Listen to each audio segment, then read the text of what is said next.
परभणी जिल्ह्यातून एक मोठी आणि धक्कादायक बातमी समोर येत आहे।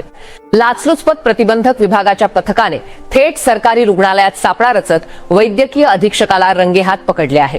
टेंडर मंजुरीसाठी तब्बल 40,000 रुपयांची लाच घेताना हा प्रकार उघड झाला असून आरोग्य विभागातील भ्रष्टाचार पुन्हा एकदा चव्हाट्यावर आला आहे। परभणी जिल्ह्यातील पालम येथील ग्रामीण रुग्णालयात ही धक्कादायक कारवाई करण्यात आली आहे। लाचलुचपत प्रतिबंधक विभाग, नांदेड परिक्षेत्र आणि परभणी यांच्या संयुक्त पथकाने ही यशस्वी सापळा कारवाई केली। या प्रकरणातील आरोपी आहेत डॉक्टर रमेश दगडोबा खंदारे, वय 49 वर्ष, जे ग्रामीण रुग्णालय पालम येथे वैद्यकीय अधीक्षक म्हणून कार्यरत आहेत। तक्रारदाराने दिलेल्या माहितीनुसार स्वच्छता सेवेसाठी भरलेल्या टेंडरला मंजुरी देण्यासाठी आरोपी डॉक्टरांनी सुरुवातीला 50,000 रुपयांची लाच मागितली होती। त्यानंतर पडताळणी दरम्यान पंचांसमक्ष तडजोड करत 40,000 रुपयांवर व्यवहार निश्चित करण्यात आला। आज म्हणजेच 8 एप्रिल 2026 रोजी एसीबीच्या पथकाने सापळा रचत आरोपीला थेट 40,000 रुपयांची लाच स्वीकारताना रंगेहात पकडले।